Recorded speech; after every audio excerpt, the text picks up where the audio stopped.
Hi, I'm Nisi from Ivan Tarot here with your card of the day.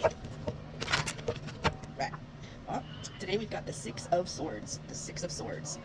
So the Six of Swords, these are the Thoth deck. It's called the Science card. This talks about like analyzing, rational, incorporating ideas together, objectivity, just having like an all-around understanding of how things function and interplay together.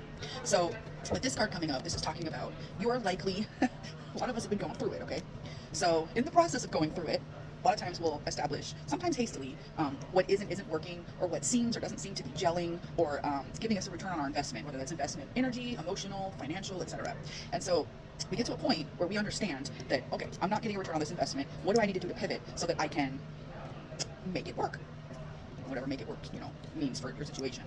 And when you go about this logically or intellectually, you go about the method of, say, creating goals. And what we know about goals and goal setting is they're most effective when you actually create manners of measuring where you are in a goal or what it takes to reach a goal. And when you break things down, so you're like, I want to make $10,000 a month. Okay, well, that sounds pretty nebulous when you just say it like that.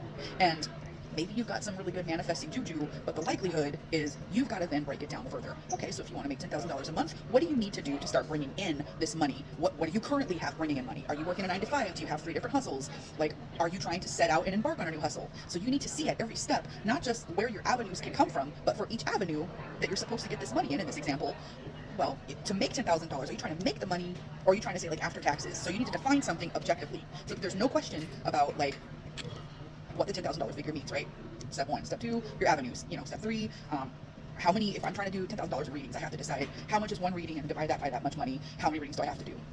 That's a very shoddily put together example, but when you're approaching something objectively, rationally, and you're actually trying to put all the pieces together, it's a different picture than just this phrase, this manifestation phrase, right?